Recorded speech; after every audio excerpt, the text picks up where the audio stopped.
Hi everyone, আসসালামু আলাইকুম। খুব মজাদার ভুনা খিচুড়ি। এই খিচুড়িটা আমি বাসায় রান্না করিনি, এটা বাহিরে দক্ষিণা কিচেনের খিচুড়ি ছিল। তো বাসায় প্রতিদিনই কম বেশি রান্না করতে হয়।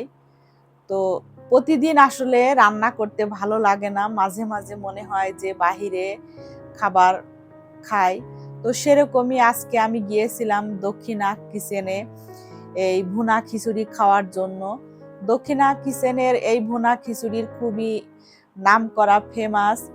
তো আমারও ইচ্ছা হলো যে ওখানে যে আমি খিচুড়ি খাবো। তো আমি চলে গিয়েছি দক্ষিণা কিচেনে খিচুড়ি খাওয়ার জন্য। তো ওখানে ঢুকে দেখলাম যে অনেক মানুষের সমাগম।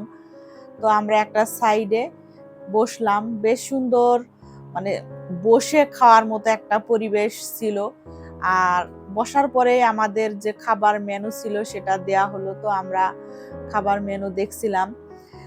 আর এখানে খিচুড়ির পরিমাণটাও খুব বেশি ছিল, মানে প্লেটে বেশ খানি খিচুড়ি দিয়েছিল, একজন মানে খেয়েও আরো বেশি থাকবে এরকম। আর সাথে এক পিস মাংস। তো আমরা মাটন খিচুড়ি আর বিফ খিচুড়ি নিয়েছিলাম।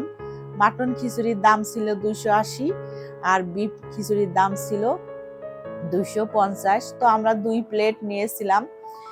নিয়ে তো খিচুড়ির মধ্যে যে মাংসের পরিমাণটা খুব বেশি বড় সেরকমই না, মাঝারি সাইজের ছিল।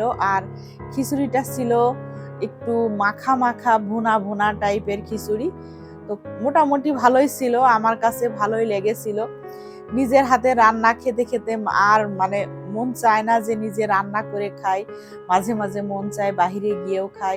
তো আজকে আমরা এই বাহিরের খাবার খেতে চলে এসেছিলাম, আমি, রীতি আর অথই। ওরা দুইজন তো আমার সাথে থাকবেই অলওয়েজ, ওদেরকে ছাড়া আমি কোথাও যাই না, একা আমি কোথাও যাই না। ওরা দুইজন ছাড়া আমি যেখানেই যাব ওরা দুইজন আমার সাথে সব সময় থাকবে।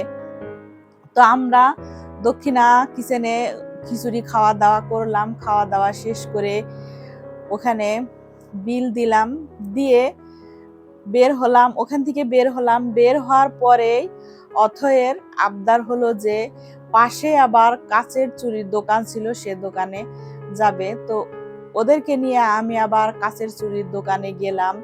ওখানে গিয়ে দেখলাম যে বিভিন্ন ধরনের বিভিন্ন রকমের কাচের চুড়ি পাওয়া যায়।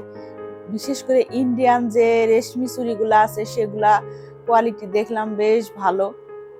যেহেতু আমরা কিনবো না, জাস্ট দেখার জন্যই ঢুকেছিলাম। তো আমরা ঘুরে ফিরে একটু দেখলাম আর আপনাদের সাথে শেয়ার করলাম। তো আজকের ভিডিওটা এই পর্যন্তই থাকলো। আল্লাহ হাফেজ।